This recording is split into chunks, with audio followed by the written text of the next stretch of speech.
Welcome to the Intimate Feminine, opening channels to deeper intimacy in sex, relationship, and love. Allow yourself to sink in as everything inside you becomes beautifully and sensually unfurled.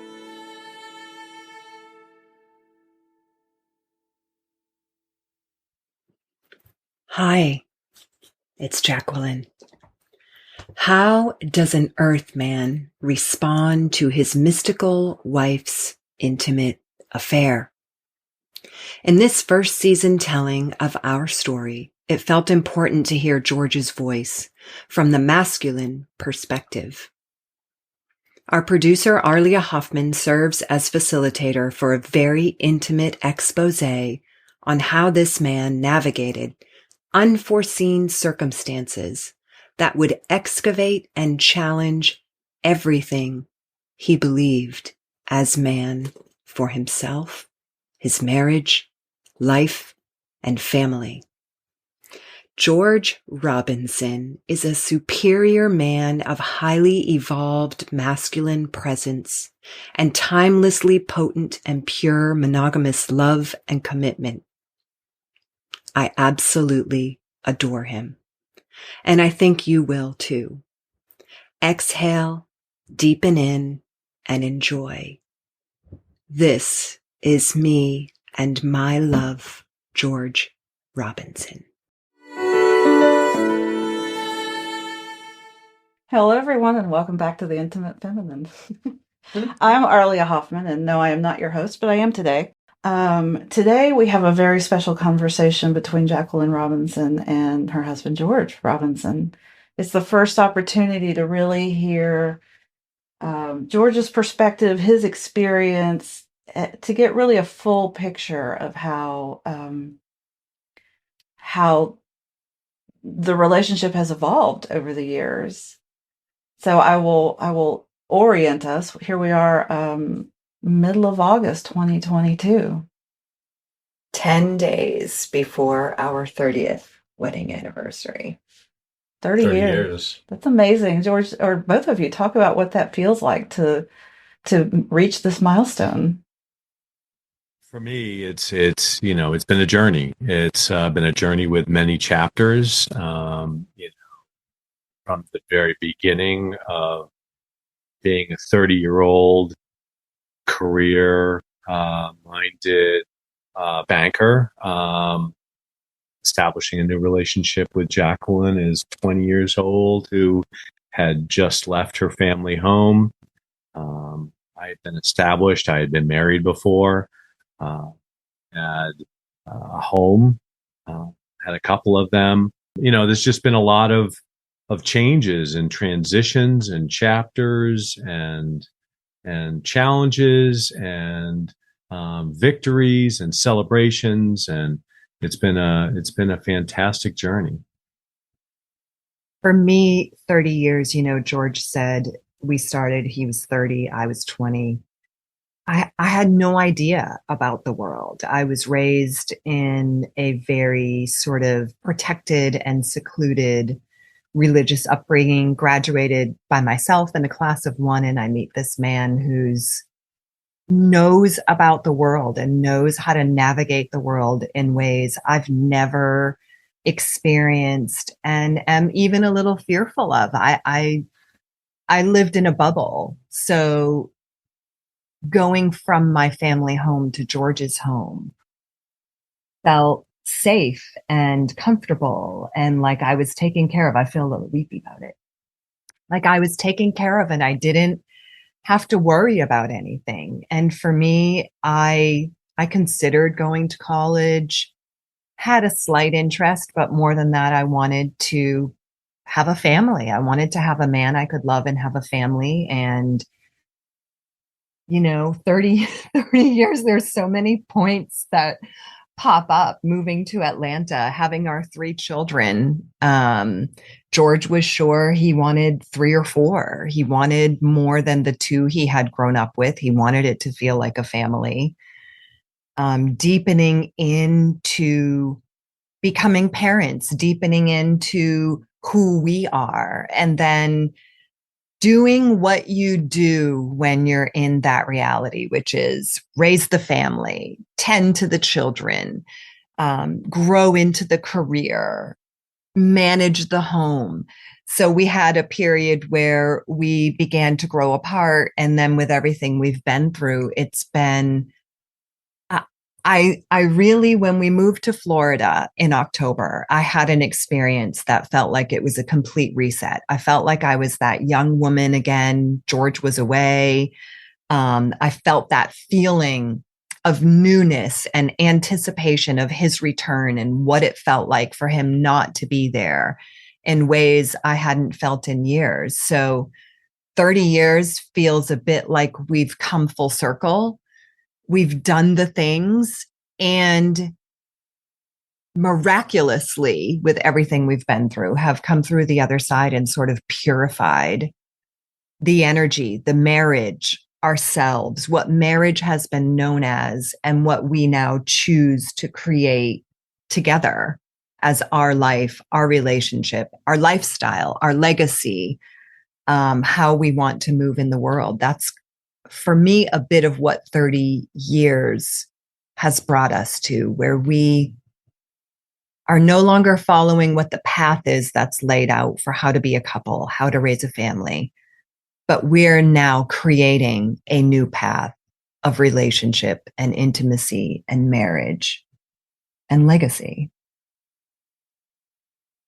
So what brings you here now? You're sitting down to really share the story together. Well, I feel Jacqueline has always been very clear that she wanted to share this publicly, as far as what our challenges and what our hurdles and what our ups and downs have been. And I can say that, being very, very masculine kind of person that keeps everything close to the vest, it has taken some time to be comfortable with the fact of sharing some of these challenges and hurdles in the public eye. However, I do feel strongly that there are some real important lessons that we have learned firsthand that may be very helpful to other people, and other couples, other men that are challenged with the same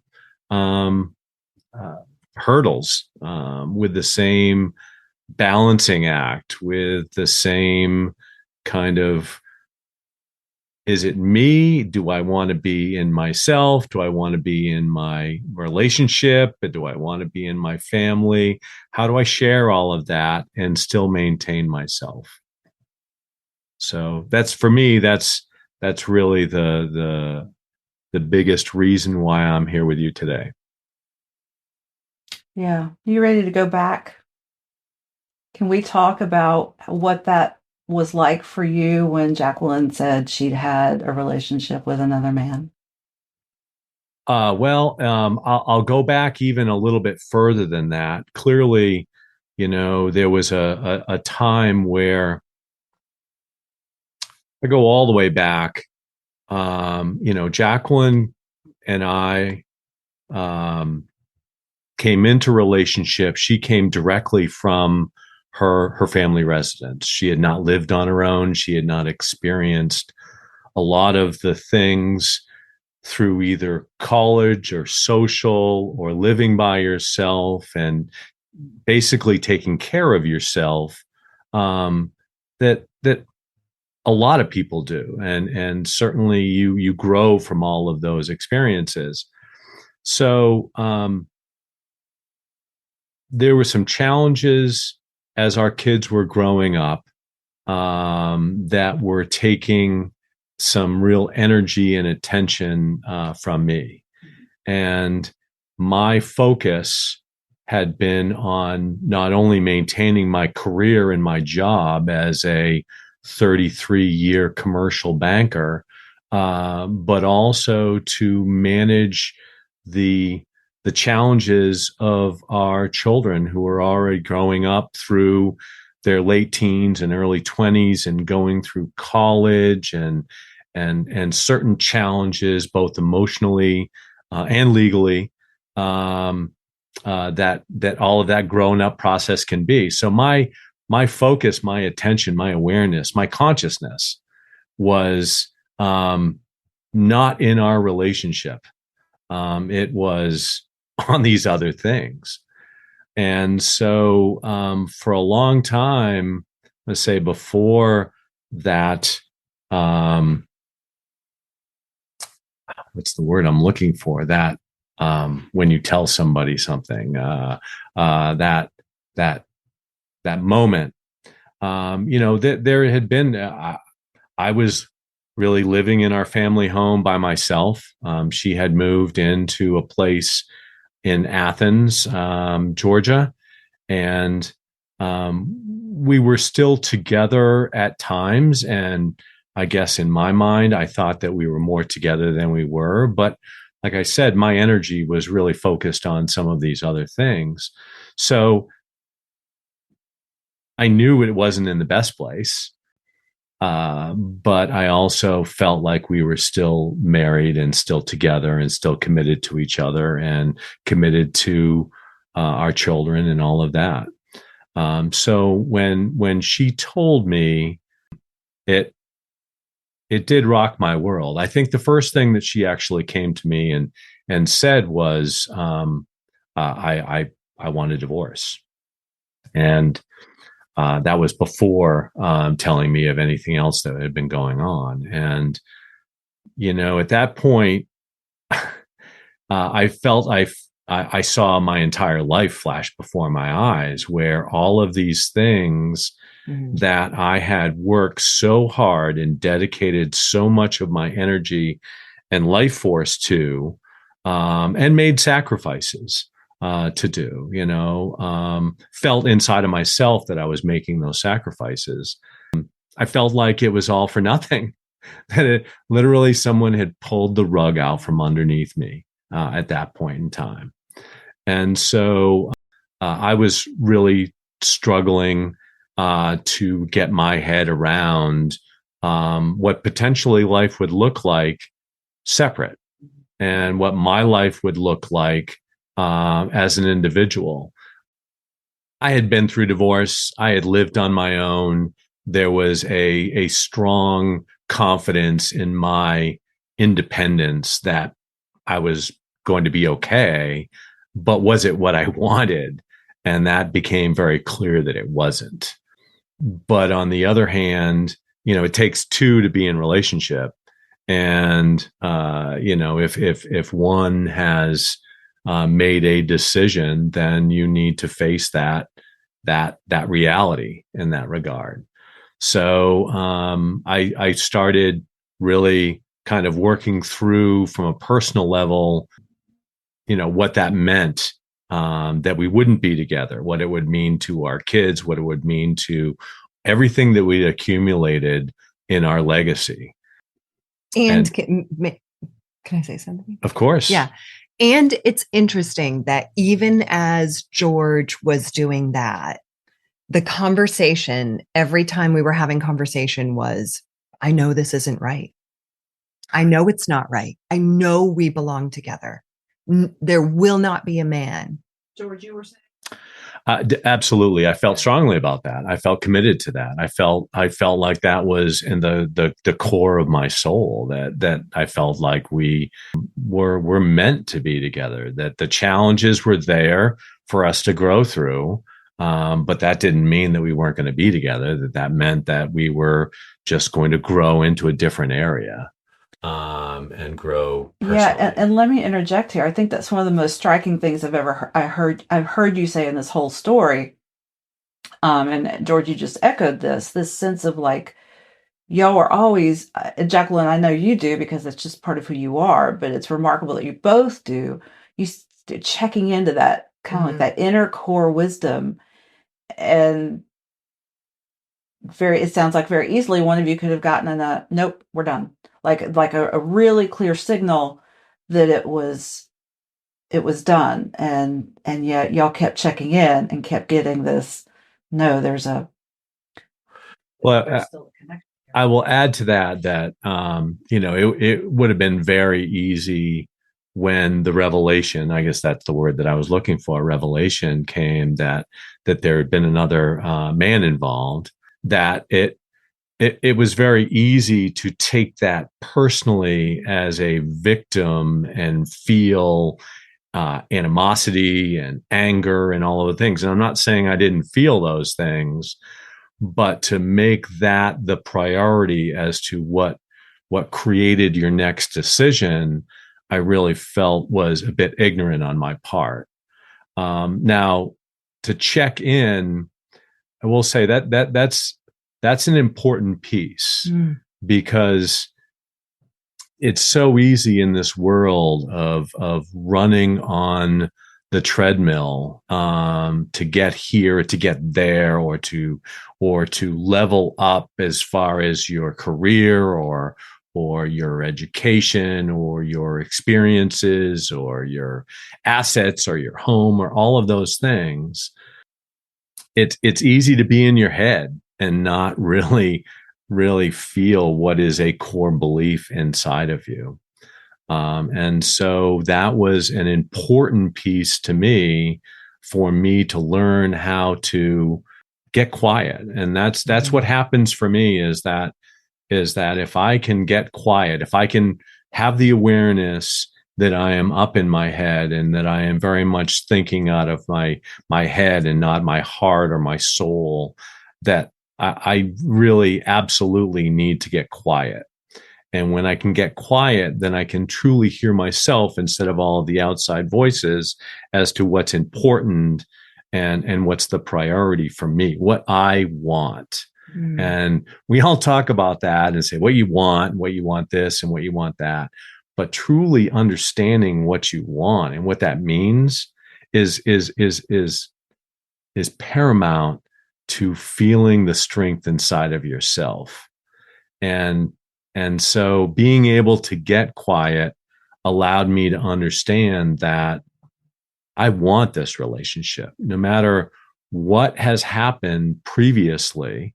And we are both this, a relationship is a two-party thing. It takes two. And so when something isn't working, it's also because two different perspectives are not working either. So to project that onto somebody else as to you did that to me, or you did that against me, or take that as a victim would have been the classic, but it would not have accomplished what I truly wanted. And that's what I wanted, was for us to be together. Did that circumstance help you understand that skill of getting quiet and getting out of your head, or was that skill already there? Did it evolve as part of this process, or was it already there and you really had to rely on it? I would say that I have always had the ability to go outside or go independently to be able to hear myself. What I had lost was the awareness of when it needed to happen and what it had caused as far as hurdles and challenges within our relationship. One of the first mentors that we worked with, Isis Lior, is that I was literally giving all of my energy to my job. And so when I came home at night, I was either giving all my energy to my job, or I was giving it all to managing the challenges of our kids. And so when I would come home at night, I didn't want anything to do with anybody else. I just wanted to relax. I didn't want to have to make any more decisions. I didn't want to have to exude any energy into into my relationship. And clearly that is one of the most significant issues that happened in kind of fraying our relationship, was that I had nothing left to give when I came home. And there was no awareness of that. I just came home and would sit in a chair, or I would watch some television, or we would eat dinner, and we would just lie in bed and have television. I'd start thinking about, okay, what do I have to do tomorrow? What's the list of things that I have to do tomorrow? And what are the deadlines and the challenges that I have to adhere to? And there was no presence. There was no intimacy. There was a time that we were on vacation down in Destin, and just one of the times. There have been multiple times that I have been disconnected. And one was, we were literally on vacation. I was relaxed. I did not want to think about anything. All I wanted to have was where my next drink was coming from, as far as the beach and just the sun, and give me some alcohol and let's just relax, And Jacqueline came to me and she goes, I need more intimacy. And I can feel it. I could feel it very strongly at that point in my body. I had nothing left to give. And it wasn't because I didn't want to. It was literally because I had given everything to everything outside of me, versus remembering and knowing what my priority and what my true wants were. And so I came back to say, I don't have any more. You do what you need to do, but I have nothing more to give. I literally am drained. And that had happened a couple of other times previously in our lives, where I had taken on a job that it literally consumed me. But I remember it at that point that she asked me and was very, very pointed as far as what she needed. And I just could not match her in that. I want to go back to something, because I've heard her say this, that you said, just do what you need to do. What did you mean by that? Just do what you need to do. I was throwing up my hands. I was literally throwing up my hands. Did you have any idea what that might mean for her? Because I'm just like, that's... Oh, devastation. I mean, we can go back to, there was a job that I had taken, and I left banking for about a year, and I went to a job that was fantastic for the first 4 months. I was literally managing a service department for the 4th largest Harley dealership in the United States. And so in New England, your riding season is very short. And so for the first 4 months, which was basically January through April, it was great. It was fantastic. I love motorcycles. I love to be around motorcycles. Probably managed about 30 people all in all. And it was great. And then all of a sudden, May hit and people started riding, and our service department got overwhelmed. And we were literally working 7 days a week, about 12 hours a day. And my kids were all in their early adolescent years. I think they were all between 3 and 6. And it was the summer that they did literally everything without me. They went on trips without me. They went on everything without me. So I missed the entire summer with them, and a very important time of their lives as a father. And there was a time at the very end of that summer, I was burnt out. I was so burnt out. I was just a husk of what I had been previously. I'd worked so many hours to just make sure that everything had been taken care of and the money was coming in. And we were sitting across from each other. And I don't know if I said it at that point as well, that I remember the feeling of, I have nothing more to give. There is literally nothing more I can't do anything more. I've used it all up. I remember saying, what are we going to do? What are we going to do? Because he would come home and was just even more than the banking. He would come home and was just zombie. And he was up in the night making lists. At the time, he smoked cigarettes. He would just get up and it consumed him. And I said, what are we going to do? And he said, I don't know. And I'm someone that I always have, He I always always knows. know what I'm going to do. And I literally had no idea. I had no idea what I was going to do. And I want to drop in a key piece of what began to transpire energetically in that, which happened for me. My contribution to this disruption is I began to feel like I had to take charge. Okay, Yeah. I have to be in charge here. And unbeknownst to either of us, that started my pathway down what lives in my feminine lineage, which is the man doesn't know. I have to take charge. I need to lead him. I need to direct. And slowly, subtly, and I just realized that as you were talking, that was a literal turning of the key of no longer was I 20. No longer was he 30 and the man who knew. He's now this man who, because I know George, everything he's doing is because that's what a good man does. Yeah. This is how a man does it in relationship. And he was beautiful in creating and following that. And at this point, it began to overtake him. I decided, okay, I have to make decisions. I'm the one who's, it wasn't as clear as I'm the one who's leading the family, and it didn't play out like that. But you stepped in to fill the void. I stepped in to fill the void. And I continued incrementally to do that over the years as the children grew, as decisions had to be made, and other things were pulling his attention.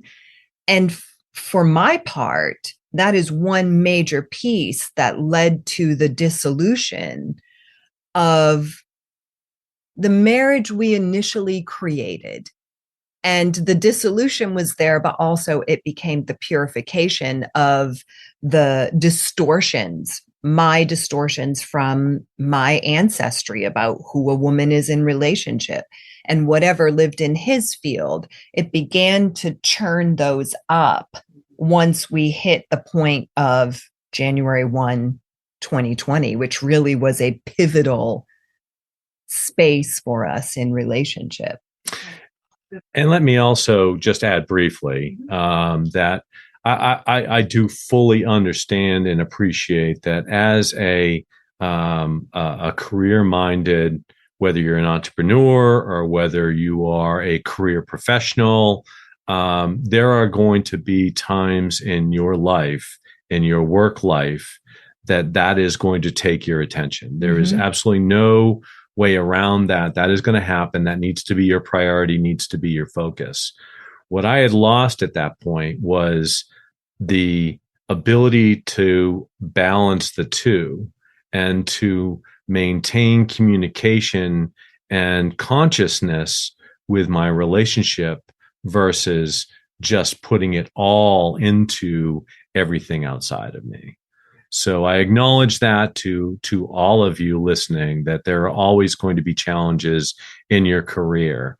The important piece that I can hopefully bring to all of you is that there needs to be a balance on maintaining that consciousness within your relationship, and know that is, if it is what you want, and there's the idea of getting quiet and understanding what you want inside of yourself. If it is what you want, then maintaining that consciousness and awareness to stay there and try to balance the two. Would you say the balance begins with not just connecting through the relationship, but the connection to yourself? Oh, absolutely. I feel like you said that. I just am. I don't know. Obviously, I know you remember.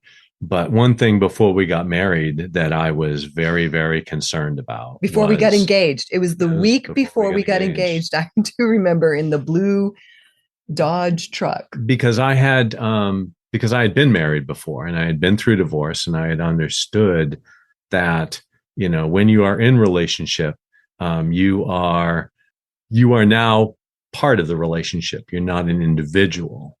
But the important thing is to not completely lose your connection with yourself. And I said this. You did. To I'm you afraid I'll directly. lose myself. Yes. A week before we got engaged. Absolutely knew that and was aware of that. And I couldn't understand it. I don't know what you mean. What do you mean? Yeah. It's marriage. It's the best thing in the world. Relationship. How would you lose yourself? And so it is important to, back to your point, to stay connected to yourself and be able to take that time to get back into your body. I remember you saying that. I remember Isis saying that, having no understanding of what that is. That everything was, oh yeah, of course I'm in my body. I'm here. I'm breathing. I'm talking. I'm smiling. Of course I'm in my body. Well, but everything is in your head, or at least for me it was. And understanding how to bring that down. First thing was the awareness of you're giving away all of your energy, not giving it away, but you're utilizing it outside of your relationship, and you need to maintain some of that. Being able to get back inside my body, she gave me a couple of very important practices that helped me do that. And we'll be talking with her about those. We will. Very excited. In future podcasts. And I still use those practices today. Part of it is to get someplace quiet, just in yourself, and to just feel yourself. But to sit in a chair and sit straight up and feel like you can feel the back of your chair against the small of your back, and that you can feel the energy coming through your body up through the ground. It just allows you to be grounded from that perspective.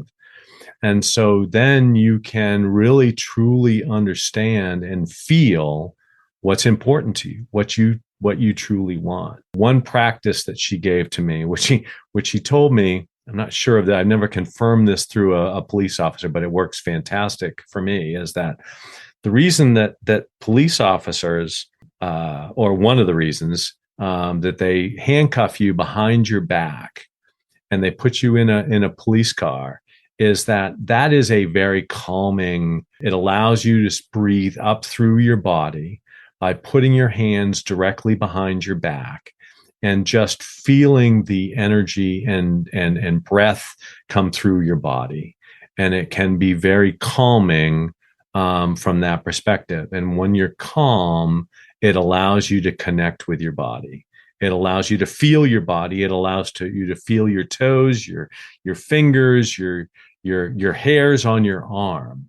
And by doing that, you become back in your body. You feel the energy, you feel the breath out of your lungs, and it allows you to get centered so that then you can really understand what you want out of life, what you want out of your relationship, what you want out of your time in this world.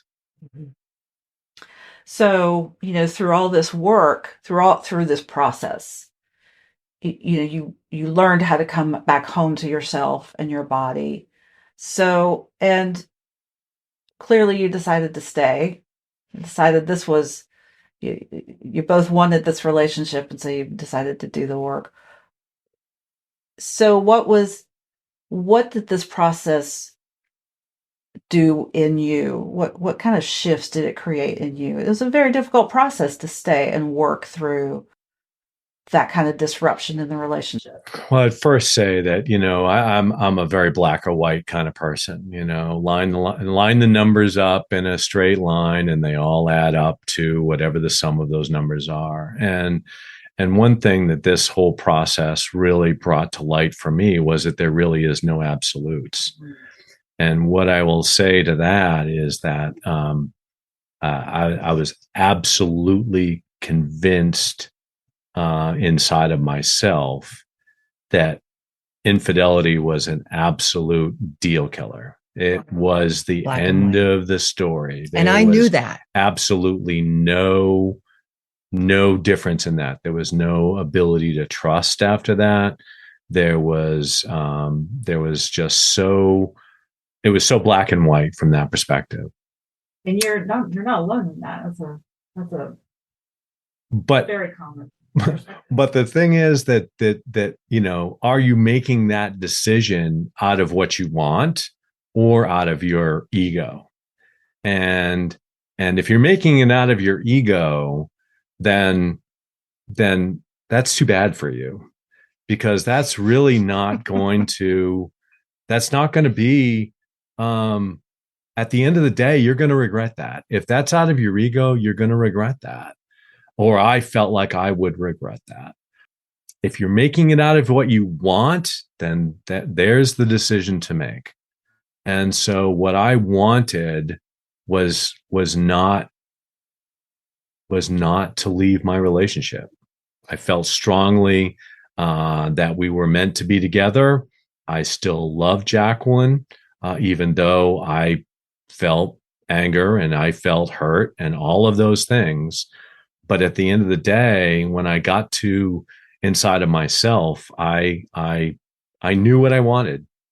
And once I knew that, then the rest of it, I'm going to say, was easy, but it fell into place. Clear, at least. It became clear. So it sounds like it just became the guiding force, that guiding truth within you helped you navigate the process with Jacqueline. Absolutely. Yeah. Because anyone that has been through that type of situation, revelation, knows that it's a moment by moment thing. And there can be things, especially initially, that trigger the hell out of you, and that upset you, and that bring you back into things. You start visualizing things that may or may not have ever happened, and you just start questioning everything. And that truth that you're talking about, that coming back to myself and knowing what I truly wanted, is, you're right, that's what brings you through, gives you the strength, gives you the focus to continue on, to know that this is what you want. And again, you held that truth, because for 2.5 years, it felt like to me, George had said, I forgive you, Jacqueline, because I love you unconditionally.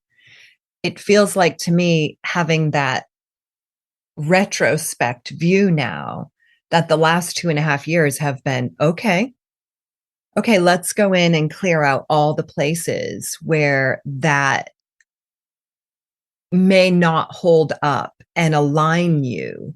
And George saying that, knowing what he wanted, there's something else I wanted to say that slipped my mind, but George saying that stayed true, even though I would go in and out of, I don't know. I don't know if this relationship is going to be XYZ that's important to me. I don't know that we're going the same way. It took a long time. A friend of mine, when I spoke to her, said to me, what did you say to George to convince him he could trust you again? And I said, nothing.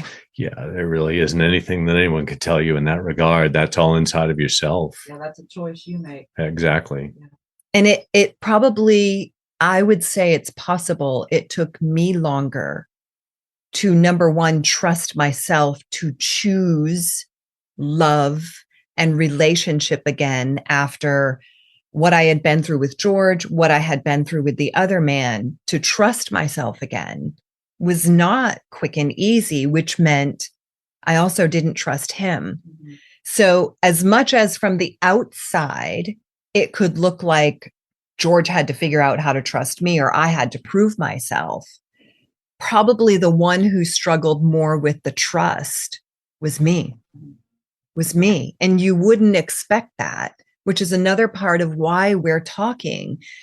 Something like this in a relationship, especially a long-term relationship, out in the world has all these defining factors, and yet we're living it intimately, and those don't all line up. They don't prove true when you get clear what you want, when you get still, when you go deeper. There's a different pulse of life happening. And that is what we got to and where we live from. Well, and clearly there are two. First of all, I think everyone, when they get into marriage, is like, I love you unconditionally. They're very kind of say cheap words. They can be said very easily without really truly understanding what the true meaning of that really means. But when you are presented with something like this, and you still feel that unconditional love, then it really will put your soul to the test as to what truly makes you up as a man. And are you willing to stay true to your words and your previous feelings, and stay with that, and not allow your ego to get involved and say, well, that's a deal breaker. The other thing is, clearly there needed to be some changes, and there needed to be changes on both of our parts, which prompted me to walk away from a 33-year career. And a lot of people that came to me and said, we understand what you're going through, but your 50% is better than a lot of people's 100%. So please reconsider. And I knew inside of myself, in order to truly prioritize what I wanted, I could not balance that, and to make that difficult decision. Yeah. So then you left, you retired. You basically retired from. I did. Early retirement. And I had been a banker, so I had put away pennies here and there, and made it so that I was able to take some time and kind of smell the roses and check off a number of things off the bucket list while we were continuing to work on our relationship and to bring it to the next level. We were able to travel and do some of the things that I had put off for so long. Because you didn't travel. We didn't travel during the family and working years. We didn't. Everything had to have a reason for it. And although we would take, 4 days here or 5 days here, if we took a summer vacation, it was always to our cottage up in Maine. And the reason was because we had it, number one, and number two, had to maintain it and open it up for the renters and all of that. So there was always a kind of ulterior motive associated with all of our time that we spent. And it basically was letting go of that requirement. Coming back to near current times, if you would, George, look back over yourself as your idea of yourself and what it is to be a man, from the man that Jacqueline married to where you are now. Who are you now? How are you different now? I would say I am more focused at just being me, and just being what I truly feel is important for me to bring to myself and to our relationship. It's very easy to put all your time into work, or put all your time into chores, or put all your time into these other things outside of yourself, and tell yourself that you're doing it for the relationship. And there's some real truth in that. You are, but it's not totally what is going to sustain your relationship and going to sustain you, is by looking outside of yourself and continuing to do all these things to quantify your value. I remember Jacqueline saying a number of times, I just want you. I don't want the cars. I don't want the big house. I don't want all of the trappings that the extra money can provide. I just want you. And as a man that is climbing the ladder and accumulating wealth and creating an estate and creating a legacy for yourself, for your family, it's difficult to understand what that truly means. Of course, I'm giving you all of myself. You feel me. I'm doing this all for you. And what truly was there was that I wasn't opening myself to her. I wasn't talking with her. I wasn't communicating. I wasn't aware of her. and wasn't aware of how our relationship was continuing to transition. Yeah. As we begin to wrap up, what's left? What pieces of the story have we not talked about? What's important for you or both of you to say about how this process has impacted you? Done a lot of talking here. Well, I did 3 episodes of talking. Did you? Okay. All right. But I still can talk. You got some makeup to do, George. I feel strongly that it's to understand and to transition to what our greatest, most potent feelings for each other are, and what we create together. And whether that's in business, or whether that's in family, or whether that's in relationship, there is still more to be created. And you mentioned that I retired, and that word was used so that, you know, there were some things that I could utilize going forward, but I never really felt retired. I don't think that I ever would feel retired. I feel like, you know, if you're retired, you're just kind of sitting on a log somewhere, getting moss or growing moss. But, you know, moving forward and understanding that there's more to be created. There's more to be created. There's more life to be experienced.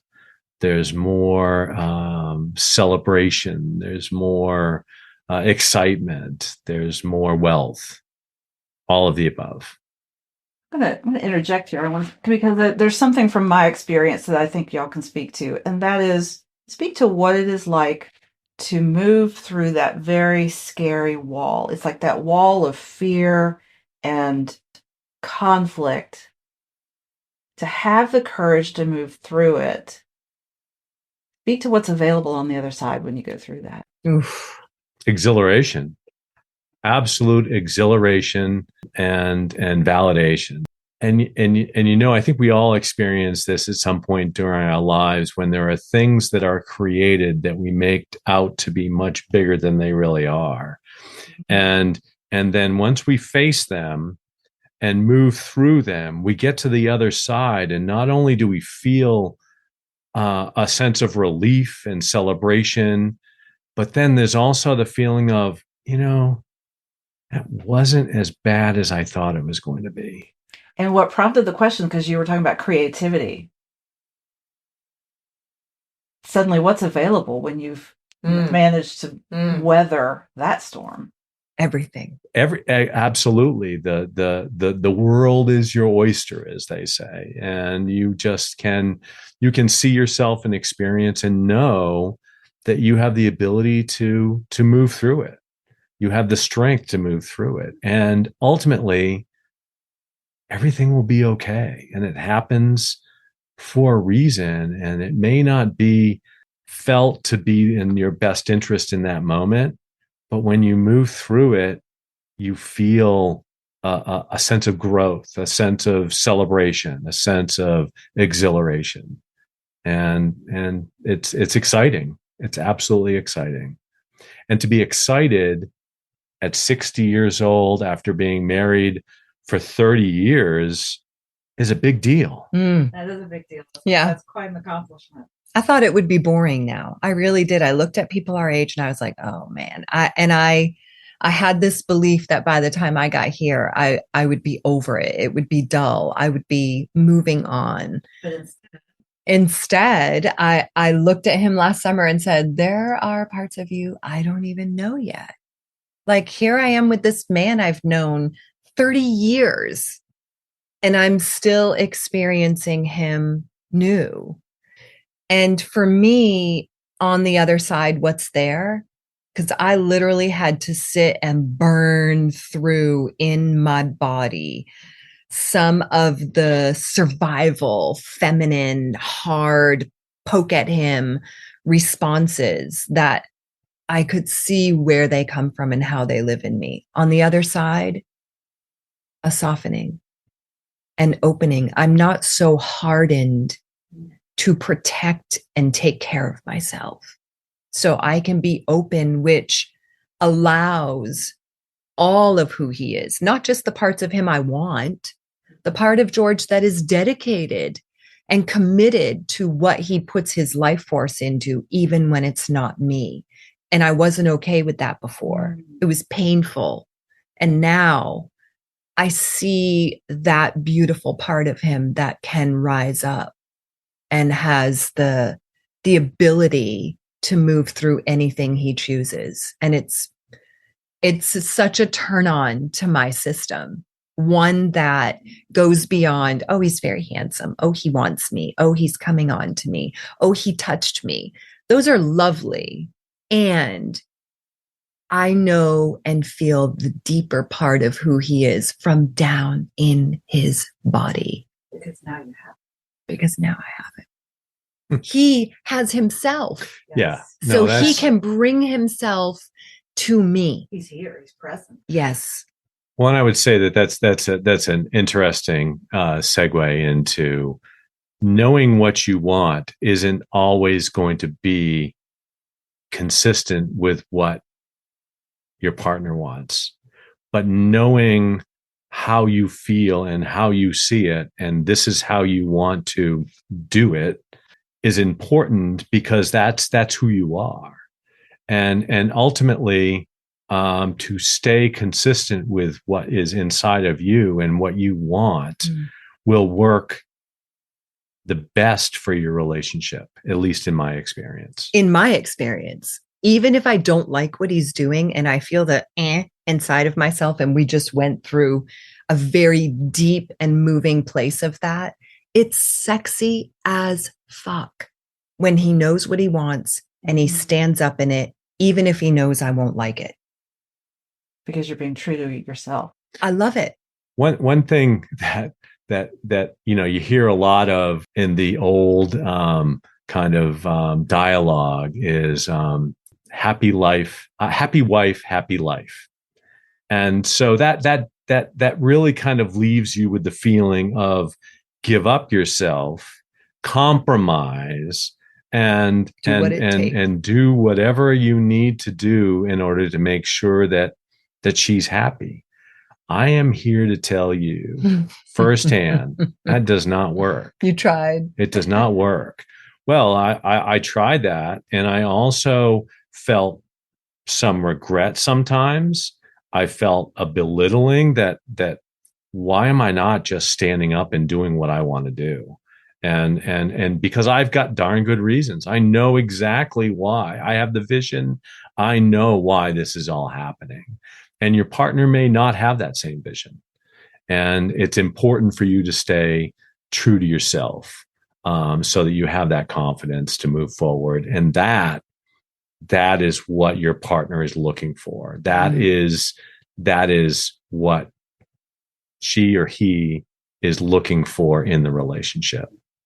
Well, we're gonna stop there. Thank you so much, both of you. This has been a beautiful exposition on just the tapestry and the experience that y'all have been through.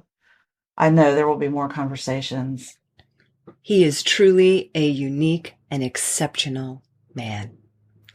Thank you for listening and witnessing our experience and expression of love together. George and I would both love to hear your thoughts. And because we know the nuances of our story continue to evolve and are meant to move out into the world, we welcome your questions too. There's so much more to share, and if you'd like to personally connect with us, we've created a private email for your comments and inquiries. You can visit JacquelineLRobinson.com, go to private salons, and join at the crystal level. George and I will review each message and respond in a bonus session exclusively for Crystal Salon members. We are also offering mentorships for couples whose desire is to intentionally create a relationship of deep erotic connection with radically honest communication and a beautifully intimate and expansive lifestyle together. Email theintimatefeminine@gmail.com to inquire. Thank you for sharing these moments with us. George and I will continue to reveal the journey of our love throughout the remainder of Season 1. Stay tuned for more. Much love to each of you, and I so appreciate you being right here with me, Jacqueline. You can find and follow The Intimate Feminine on all major podcast platforms. We invite you to like, share, and be in touch. Find out more about Jacqueline and her work at JacquelineLRobinson.com. This is The Intimate Feminine, opening channels to deeper intimacy in sex, relationship, and love.